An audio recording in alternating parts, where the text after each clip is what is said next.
सगळ्यांना जय सेवा, नमस्कार. आज आपल्या गडचिरोली जिल्ह्यामध्ये पोया कृषी कुंभ संपन्न झाला आहे. त्यामध्ये आपल्या सुगवन शेतकरी उत्पादक कंपनी बुलचेरा यांना ट्रॅक्टर कंपनीकडून 2 बक्षीस असे लागलेले आहे.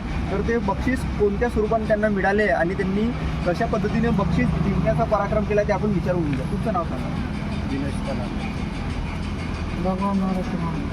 आता तुम्हाला बक्षीस कसा का भेटला? कोणते कुपन काढले होते का तुम्ही? तुम्ही तर किती जणांपैकी तुमचा नंबर लागला? किती जण होते त्या स्पर्धेमध्ये? पुष्कळ 50-100 लोकांपैकी तुम्हाला बक्षीस भेटला. तर तुम्हाला आता कसं वाटतं? म्हणजे चांगलं वाटते का?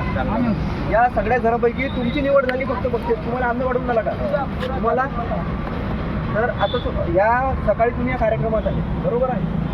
तर तुम्हाला या कार्यक्रमातून काय शिकण्यासाठी भेटला? काय नवीन माहिती झाला? नवीन माहिती आहे. विविध पाहायला मिळालं आणि आयुर्वेदिक औषधे पण आले आणि वरून कृषी सामान आले, ट्रॅक्टर आले, लहान हार्वेस्टर आले, ते पाहायला मिळालं. नवीन वस्तू पाहायला मिळाले. ते आम्ही गावाकडे कधी पाहिलं नव्हतं, तशी वस्तू पाहायला मिळाल्या.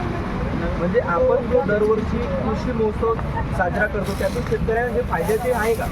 आहे, पाहिजे झालेच पाहिजे, नॉलेज पाहिजे असं. तुमचं काय म्हणणं आहे? या समोर नाव सांगा तुमचं. माझं नाव मेंबर आहे आणि या पोया कृषी महोत्सवमध्ये आल्यानंतर खूप सारे हे तंत्रज्ञानाचे जे शेती अवजारे आहेत त्यांच्याबद्दल आपल्याला खूप माहिती मिळाली आणि जे विविध बचत गटातले जे महिला आहेत त्यांचे जे वेगवेगळे स्टॉल दिसले त्या स्टॉलमध्ये वेगवेगळं त्यांचा अनुभव त्यांनी शिकवले आम्हाला. त्यातून आम्हाला खूप माहिती भेटली आणि खूप समाधान वाटलं. म्हणजे आपण कृषी महोत्सवमध्ये आले तर ते वेगवेगळे बचत गट आहे, स्वयंसहाय्य ग्रुप, त्यांच्याकडून जे आपल्याला बनवतात किंवा जे काही मटेरियल आहे नवीन टेक्नॉलॉजी आपल्या सगळ्यांना नवीन माहिती मिळाली की आतापर्यंत आपण गावाकडे पाहिलेली नव्हती. बरोबर आहे? तुमचं याबद्दल काही म्हणणं आहे का? तुमचं नाव सांगा आणि थोडक्यात सांगा. प्रवीण मडावी माझा गाव आहे आंबेला.